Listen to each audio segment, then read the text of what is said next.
Today we talk with James Drury, a public speaker that started his entrepreneurial career by opening a laundromat as a side hustle with his corporate day job. And we talk solitude of traveling alone, an entertaining story about a fear of a heart attack, and falling face first into sheep manure. Please welcome James Drury to learningfromothers.com. Learningfromothers.com, your podcast where respected entrepreneurs share their accomplishments as well as their hard times to help you start or grow your business or project more successfully. Hey, it's Damon Burton from learningfromothers.com, and today we have a guest, James Drury, a serial entrepreneur from Chicago with a continuing education school for auctioneers, and he also does public speaking and has a wealth of knowledge and a diverse background. James, I appreciate your time, and thanks for joining the show. Damon, great to be here. Hey, so you are, you started your career with a laundromat, at least your entrepreneurial career, is that right? That is correct. It got to the point in my corporate career that I said, where am I going with this? Am I increasing my net worth? Am I increasing my income?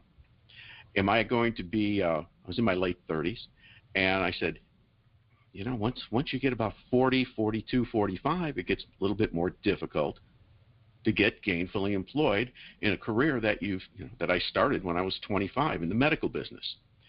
And so I saw that coming up in the windscreen of the car, if you will.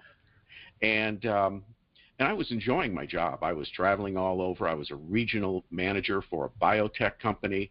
I mean, I had all the accoutrements because I was flying. I was sitting up front. I had the custom-made suits. I had an S-Class Mercedes. And, I'm 36 or so. I'm going, and I was single, too. I'm going, thumbs up, right?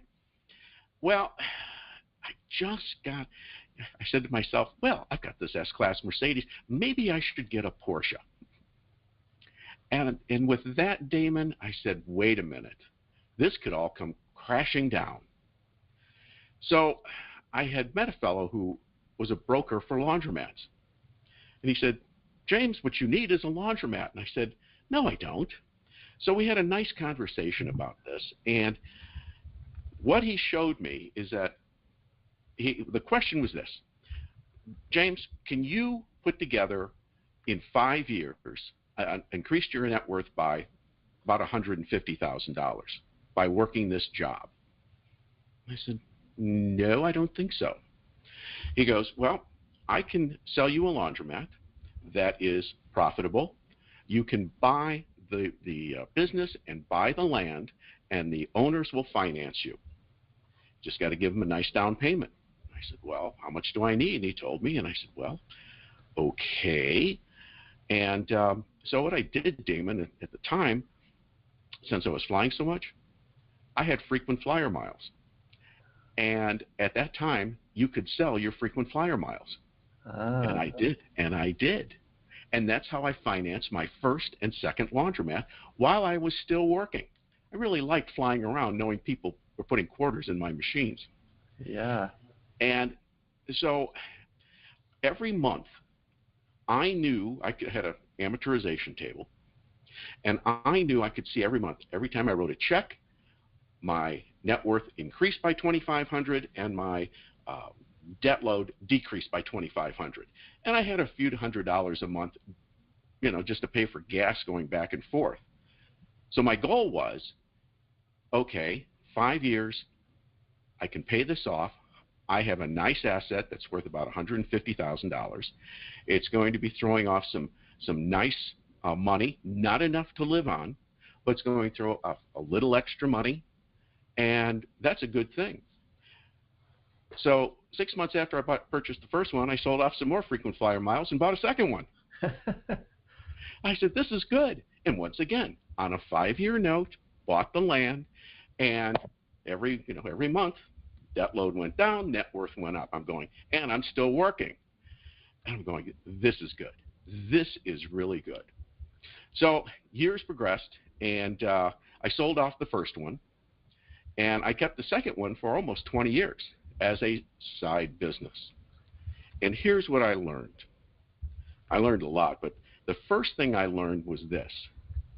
A side business does not provide you usually with enough money to support yourself. even though I sold off the Mercedes and I no longer needed custom-made suits, I still had, my monthly mortgage and this and that. And I said, okay, so I'm going to have to continue to work. I'll have this business on the side that is now paid for. It's an asset, and it's throwing off some nice money, taxable money, that I can use to pay for other things. And I'm not relying solely on my employment. That morphed into, there's a progression here, Damon. That morphed into I was in the medical business. I wound up working in the medical auction business. So I became an auctioneer. And I still had the store. And so I was working for a .com starting back around 99. And I was a .com millionaire for about that long, about a nanosecond. Those 50-cent options went to $83 and went back to 30.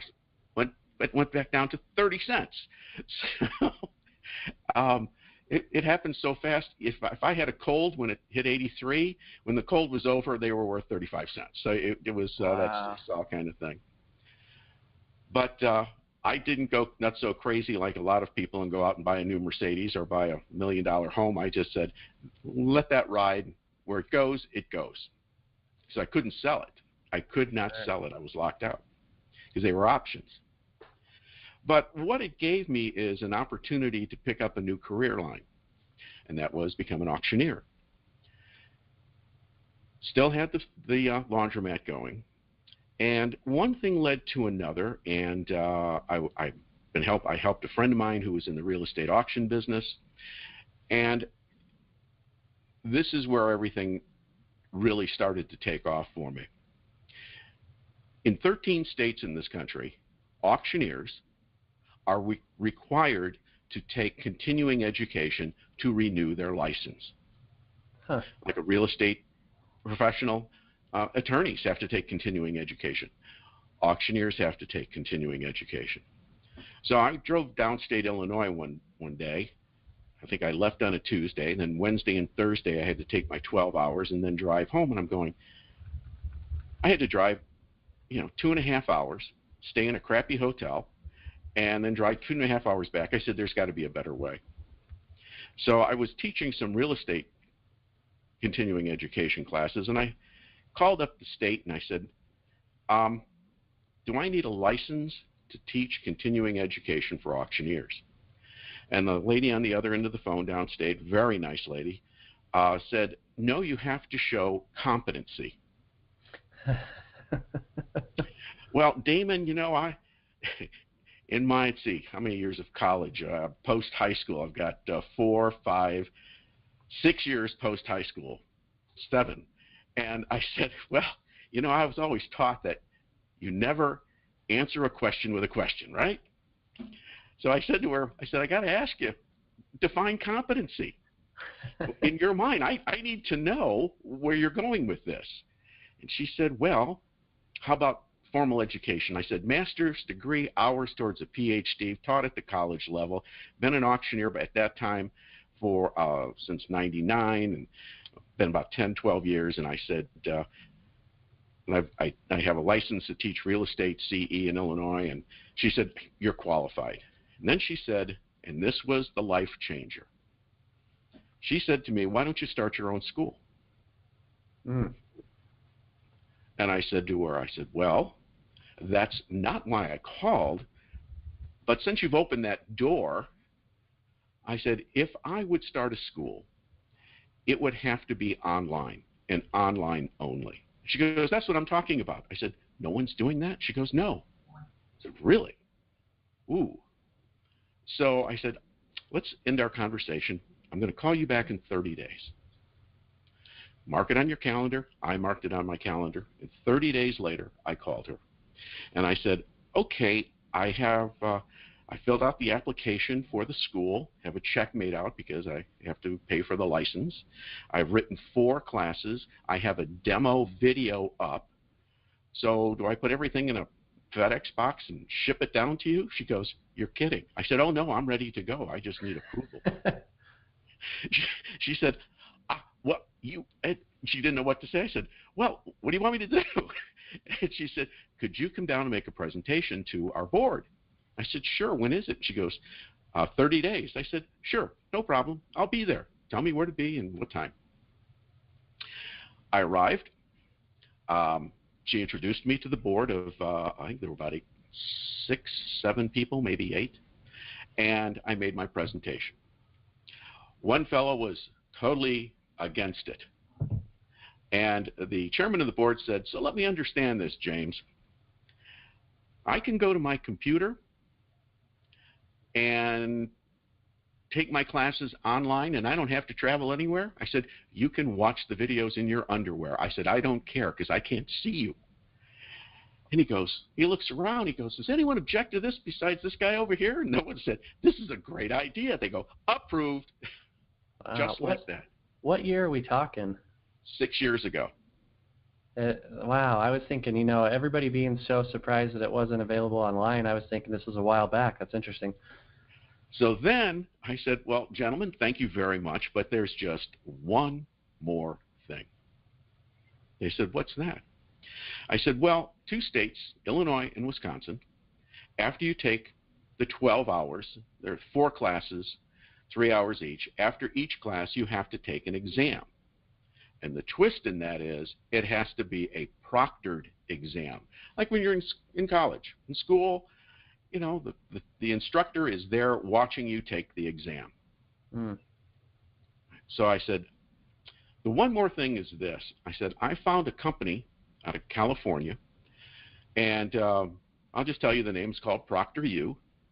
And I said, they have a system where if you have a camera in your computer, they watch you looking at the screen to take the exam online with your computer. Gotcha. The fellow who didn't want to approve me for online education said, well, who's doing this in Illinois? I said, well, that's a good question because I asked the same question. He goes, well, who is it? I said, the University of Illinois in Champaign is utilizing the same company, and I'm not arguing with them. The chairman said, approved, and I was the first company with online education in Illinois to be approved with online testing. Wow. So, yeah, go ahead.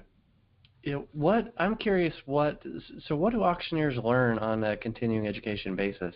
Sure. In Illinois and other states, ethics. There's always ethics. In real estate also, there's always an ethics course in the renewal period. And the renewal is every 2 years or so.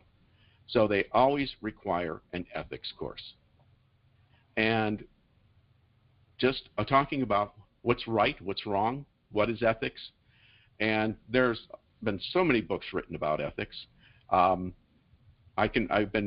written 4 classes on ethics. Always something different, always looking at your business and how you interact with the public, because we're in a public business. We're handling other people's money and treasured goods. So we have to be ethical, otherwise we're out of business. It's like anyone. If we're an auctioneer, they screw up one time, their reputation is done. Yeah. They're done. Forget it. Put a fork in them, put them away. They're out of here.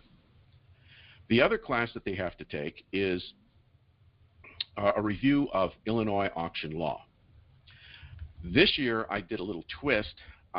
Based on a phone call from a client about revenue, when to charge sales tax, when the auctioneer is required to charge sales tax. There's been some confusion, so I did some investigation, made some phone calls, and so the auction law class is talking a lot about make sure that sales tax is collected on various auctions. Now, say, for example, Damon, if you were an auctioneer and you purchased something, let's say you purchased a bunch of things, and you sold them at auction, in Illinois, you're required to collect sales tax because you're acting as a retailer. See? So there's that. And then there are 2 electives. And this renewal period, I talked 6 hours, 2 classes, about storytelling marketing. I talked about how to put together a elevator pitch, because most people don't understand what is necessary to put together an elevator pitch. Sure. And then I explained how to tell a story about items. For example, for an auctioneer, let's say Damon came up to me and you'd say, "Hey, James, what is this?" Well, we both know what it is. You would probably come up and say, "Hey, James, what's the story on this?" Well, you have to be prepared to explain a story behind it. It may have the story may make it more valuable in the eyes of a potential purchaser. So those are the kind of a thumbnail look at the 4 classes that I've put together for this renewal season, which is going on right now. That's it makes a lot of sense that you have to be able to tell stories as an auctioneer, and just like you said, to increase the value of the asset. So it's an interesting transition, laundromats to auctioneering.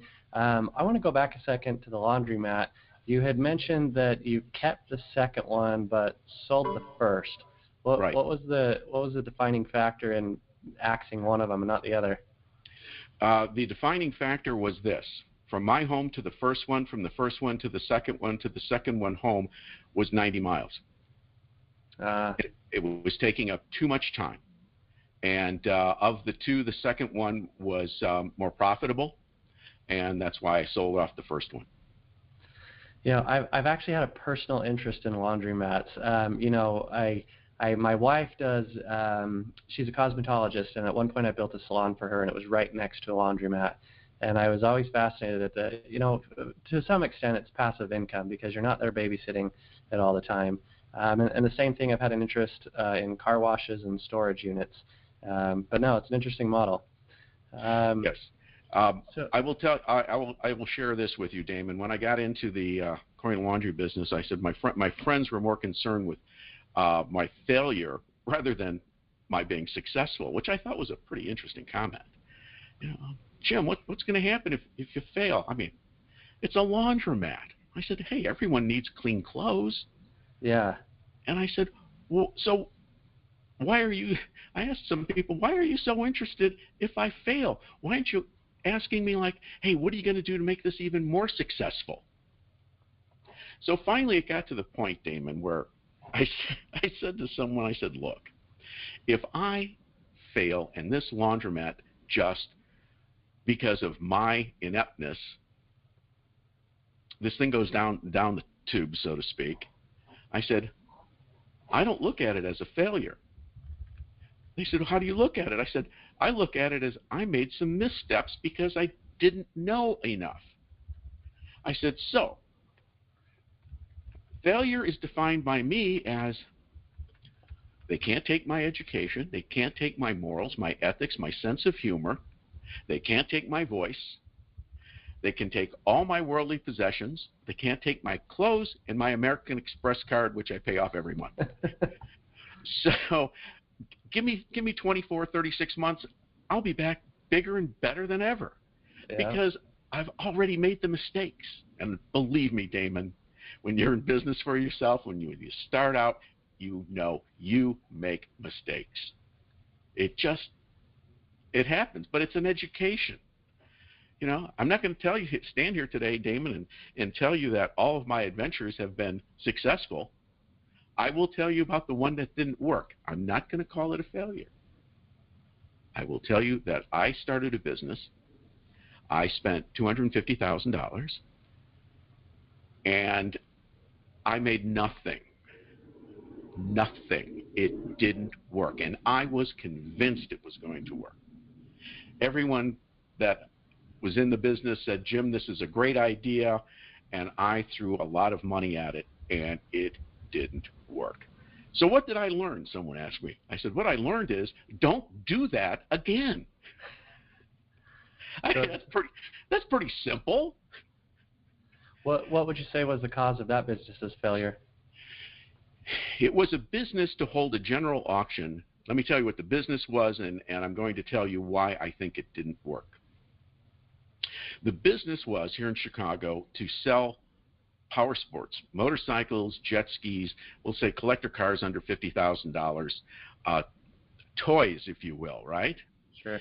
And what happened is that in retrospect, because I couldn't figure out what happened. I studied this as I moved on, but every once in a while I'd go back and I'd think about it. What I discovered is that the month I opened it was the exact month that the recession started. So here's what happened, Damon. Many people had purchased Harleys, and they would buy them basically with no money down, and all of a sudden they're out of work, a lot of the tradespeople. And they wanted to sell it, but the value of their item was less than they owed. And they had more money in it than they're ever going to get out.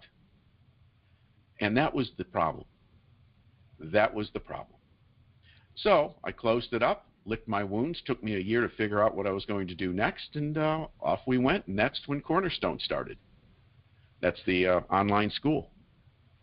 You know, I totally agree with your message, and it's coincidental because this morning I just posted on social media something along the lines of, you know, the people that win are the ones that learn from failure, and there's always an opportunity to learn from every experience, good or bad. So I completely agree.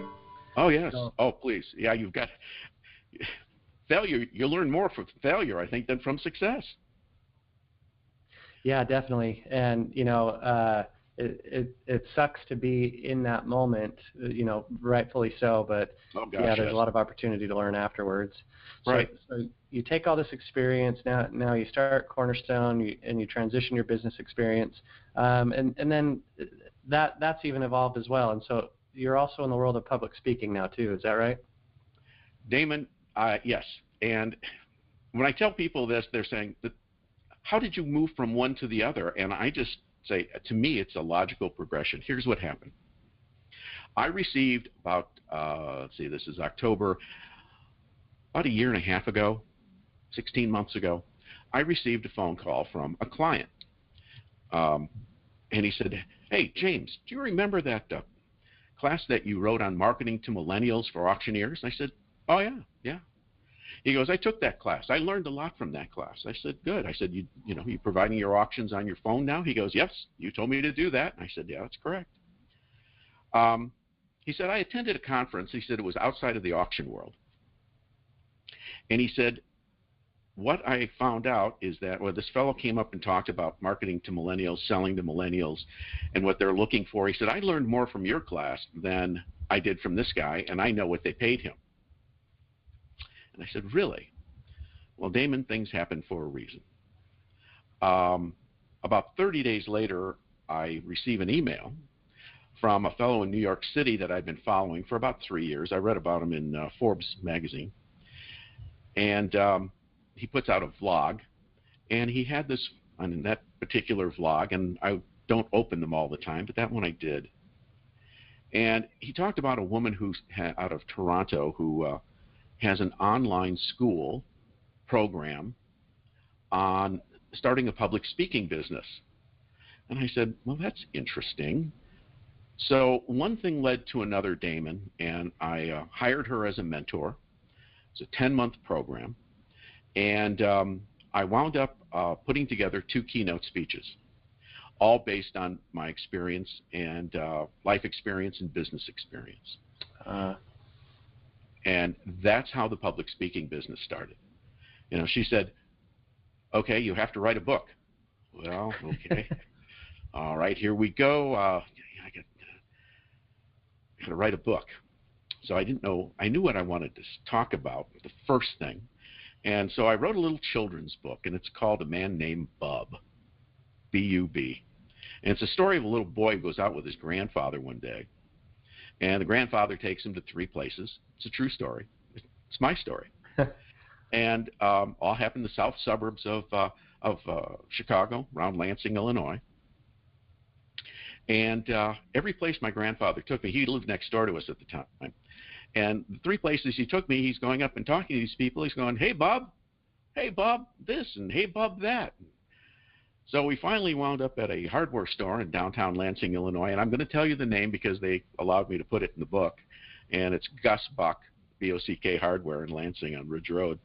And he takes me there, and I shake hands. He introduces me as his grandson, blah, and all of that. And we go home, and my mother says, "So, how was your day with grandfather?"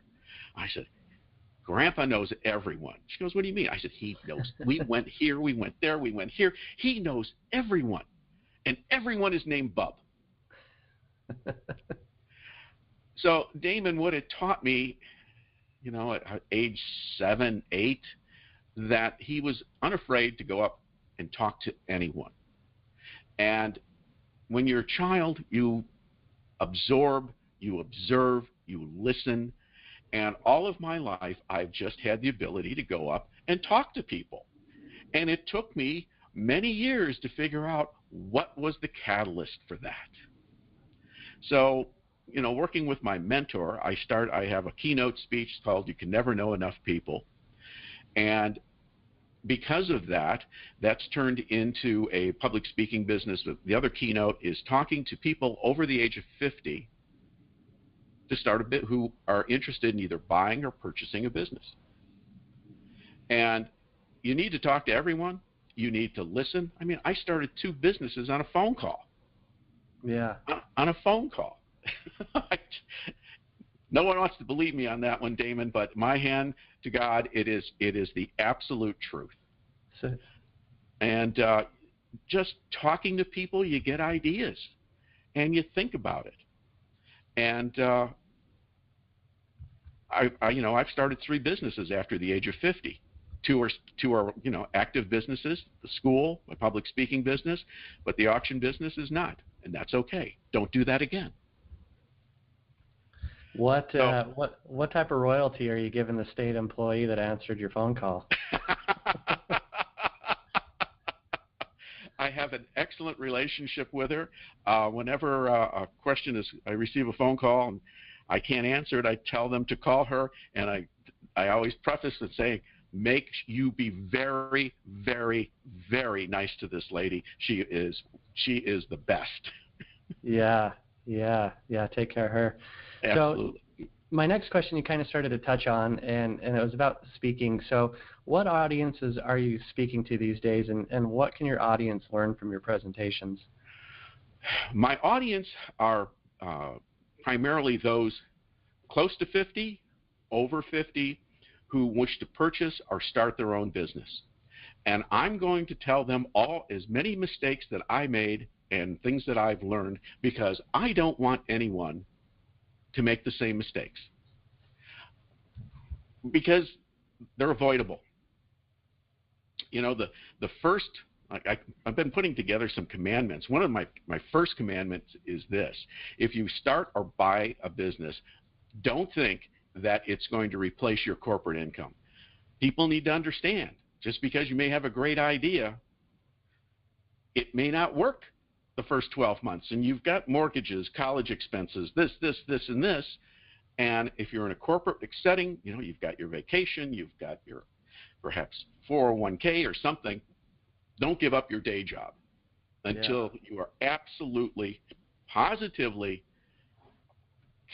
convinced, or the business is throwing off enough money that you can let it go. Don't let it go until everything is going.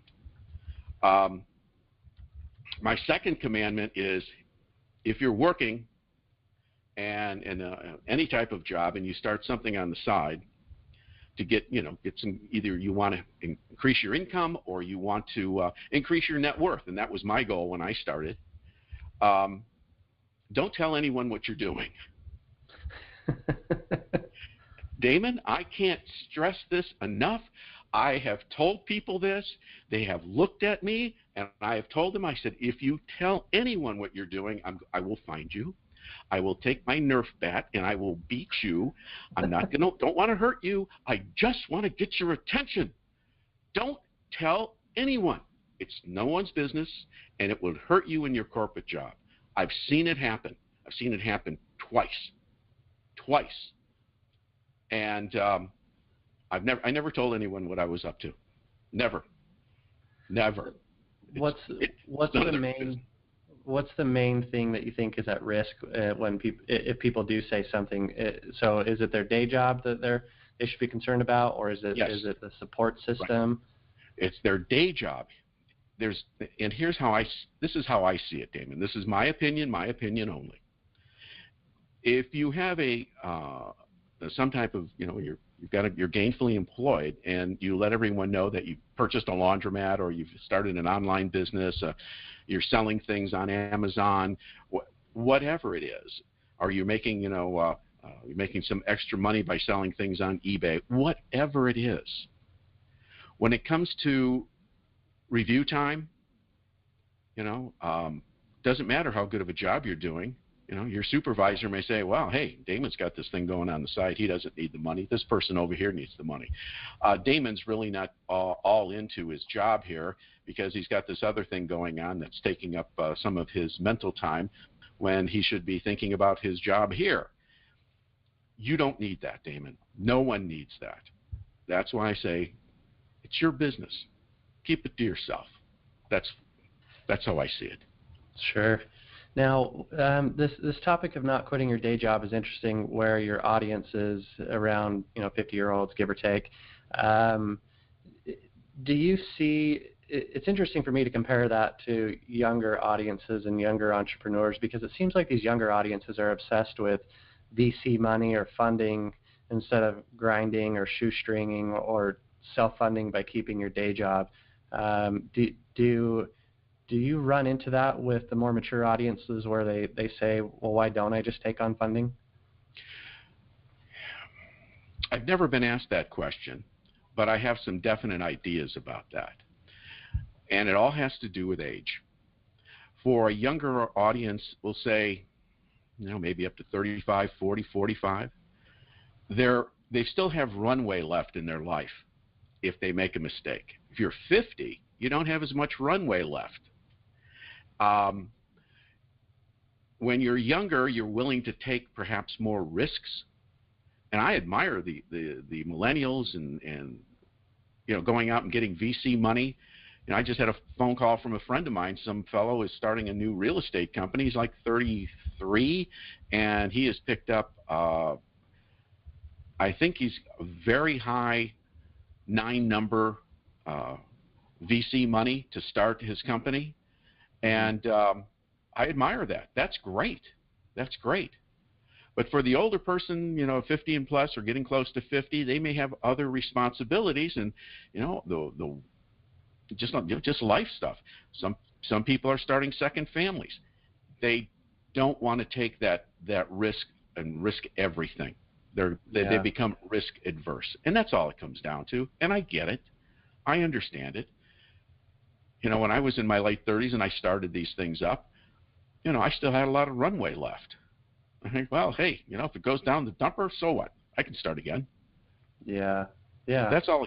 I think it just comes down to age and how much time you have to recoup in case something goes sideways. Now, offline, you had commented that one thing that you kind of tell your younger self or the listeners to learn from is that you cannot buy a job. Can you elaborate on that comment a bit? Sure.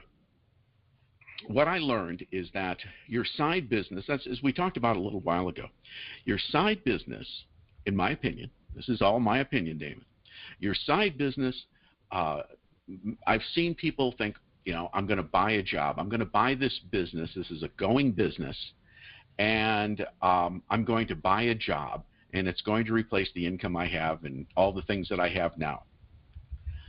I've seen too many examples of that not happening. They don't realize how much work it takes, and in terms of hours, and all the decisions you have to make. So don't think you can buy a job. I'm saying that if you purchase a business, have it on this. If you're getting close to 50 or 50 plus, I'm saying, look, if you can afford it, that's great. But just be careful. That's all I'm saying. Just be careful about what you're going to be doing. Because I don't want you to have to sell your house, and the wife will get mad, and the kids will get mad, and all this and all of that. just be careful what you do out there. Let's be careful out there. Think before you jump. Yeah, always sound advice.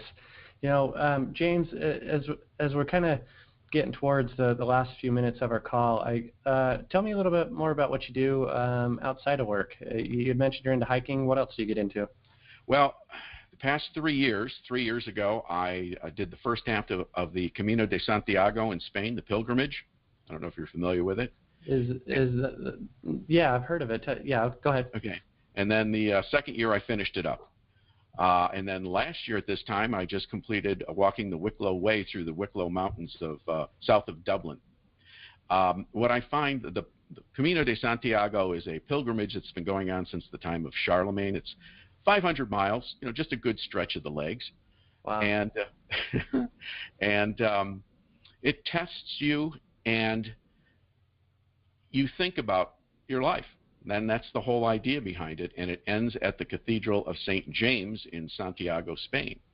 It's a very moving, emotional, physically draining, physically challenging walk. But when you're done, you have a sense of you're serene, a sense of peace, a sense of accomplishment. And for me, I thought about all the people that I'd met in my life, as many as I could think of. And I will share with you and your audience what I thought about. All the people you meet in life, did I ever do anything that could have negatively impacted their life? Did I ever do anything to anyone that could have possibly ruined a relationship with a spouse, the children? And it's kind of like throwing a rock in a calm pond. The ripples of something I may have done could have affected their spouse, their children, their grandchildren. And that's what I thought about. And it changed how I approach anyone today.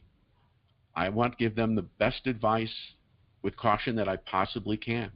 And it's very, like I said, it's a very moving experience to do the Camino de Santiago. About 100,000 people do it a year, and from all over the world. I walked with a woman from Ireland who teaches in a one-room school on the coast of Western Ireland. I was stunned that there was still a one-room school.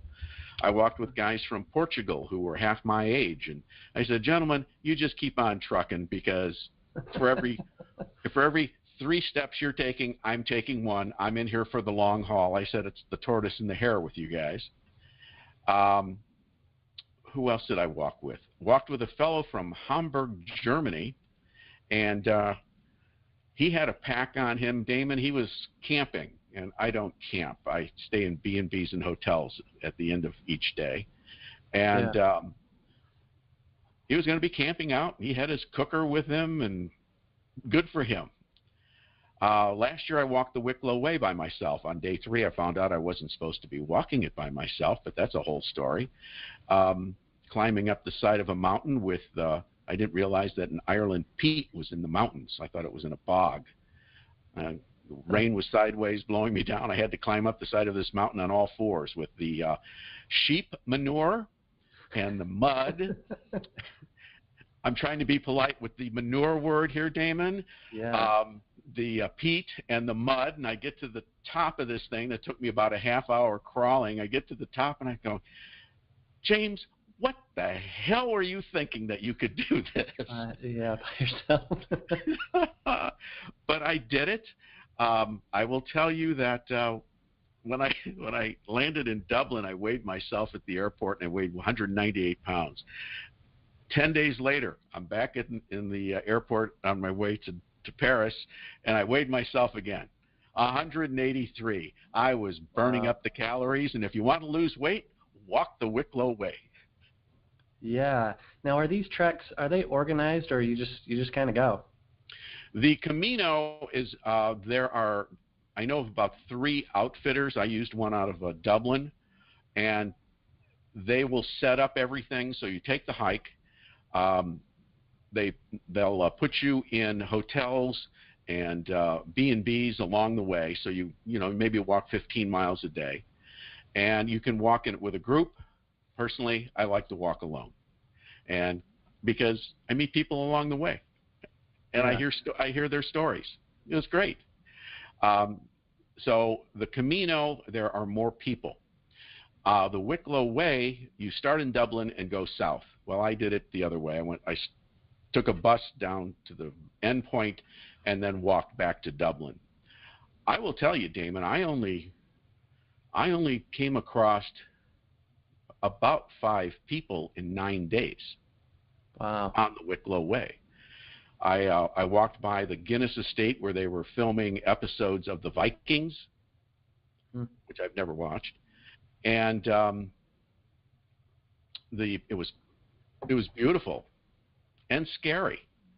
My last day on the hike, I looked at the sun. I looked at my watch. I said, I have about an hour and 20 minutes of light left, and I don't know how far I have to go. And I'm looking out over this vista and this valley, and I look to my right, and it's green, it's beautiful, and there's nothing except green and beautiful and mountains. I look to my left, it's green, it's beautiful. I'm looking probably 5-10 miles each way, and I'm in the middle with sheep, 2 deer, and me.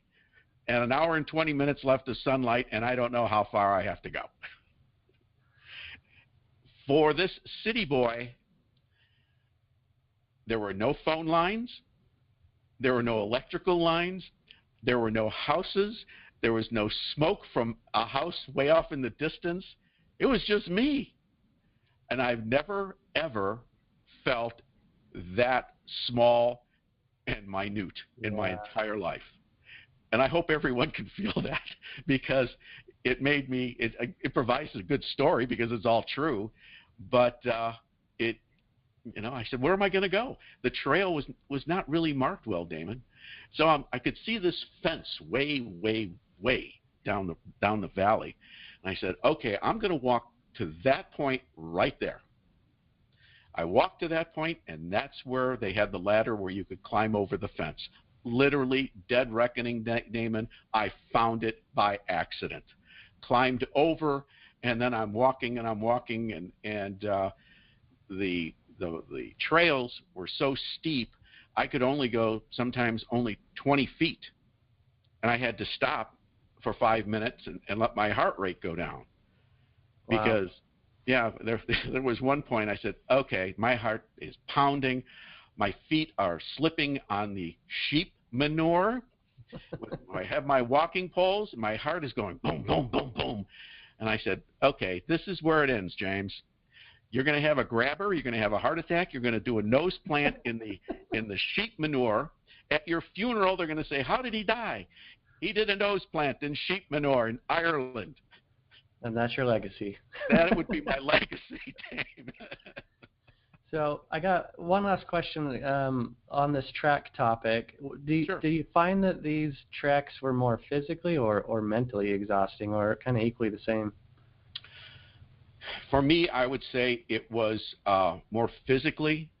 I trained here in Chicago. Before I did the Camino, I probably walked in the 10 months going up to the Camino 1,000 miles.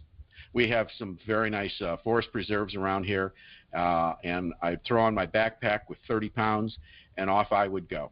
And if I couldn't get down to the forest preserve and walk on the hills and valleys there, I'd walk around the neighborhood. I think I've walked down every street and every alley in my community and the adjoining communities, just to keep walking with my pack of 30 pounds. And that you have to get in. I found for me, I had to get into a mindset that I could get in my car and be somewhere in 5 minutes. With my feet, it's going to take me an hour. And I had to get over that mindset. And once I got over that, people see me, I'll tell them, you see me on the trail, I could be singing Manfred Mann's Do-Wah Ditty. It's a nice pace for me, And the other thing I do is literally I talk out loud. Like I'm talking to Damon today. I think about my business. I think about what I want to accomplish. I'll be talking out loud. Well, if I do this, then I should be doing this. Should I be doing that? Let me think about this. It's just, for me, it's my therapy, if you will. I love it, And I'll be out this weekend doing a quick 6 miles. Oh, and by the way, the last Sunday I was out, I walked the neighbor's dog, and everyone loves the neighbor's dog. I met this young lady, and we were chatting about this and that. And on my backpack, it has a patch from the Camino walk, and the shell that you carry. It shows that it signifies that you are a pilgrim on the Camino. She said, "You walk the Camino?" Yes. Well, my boyfriend and I are starting a podcast about exotic travels. Do you have a business card? So she said, "I'll be calling you in about a month." I said, "Okay, fine." You never know who you're going to meet. Yeah, exactly. No, great stories. James, I appreciate your time. Everybody, James Drury, again, serial entrepreneur, continuing education school for auctioneers, and public speaker. Before we go, why don't you let the listeners know your websites, where they can get more information from, your social media, whatever you want to put out there. Sure. My website is James Drury Speaks, DRURY, jamesdruryspeaks.com. And there's a toll-free number there, 888-449-3450. Give me a call, and we'll sit down and talk. If you want to have a speaker talk about starting a business after the age of 50, or talk about how important it is to talk to everyone and what you can learn by just talking to people. Love to talk to you. Yeah, Damon, I want to thank you for the invitation. Thank you. You bet. No, I appreciate it. It's been a great perspective hearing about the opportunities for the more mature entrepreneurs. It's been a good experience. Now, James, before we go, we surprise our guests with a random question generator, and so you don't get a heads up. So your question is, what is your favorite condiment?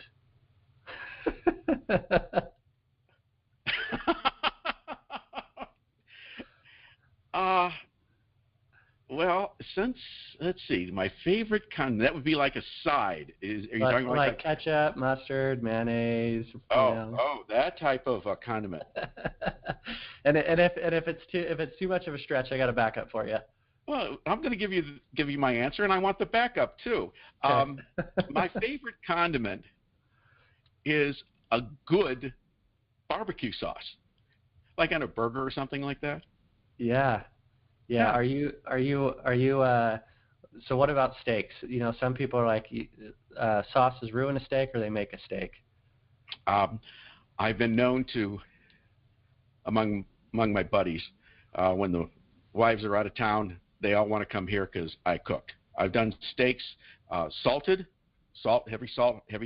pepper. I did a fillet with a chocolate sauce. These guys were licking the plates. I said, "You guys are a bunch of Neanderthals, bunch of meat eaters." The chocolate sauce, they said, "Drury, there is no way this is going to taste good." And then they tried their first bite, and they said, "Oh, this is great." So, okay, hit me with the backup question, Damon. I want to know. Your backup was much more subtle. What is your favorite season? Definitely fall. Yeah. Yeah. The older each year that passes, I'm becoming a bigger fan of fall. I used to categorize it all the same as winter, but I'm starting to appreciate it more and more. No, I like fall, and there was one point when I was working for the .com, I spent the summer of the late spring and early summer in Manhattan. I lived in Midtown, and I got to tell you, springtime in New York is special. And it's still special to me, but my favorite is fall. I like it. James Drury, everybody, appreciate your time. Catch him on jamesdruryspeaks.com. And James, we'll keep in touch. I appreciate it. Thanks, Damon. Have a great week.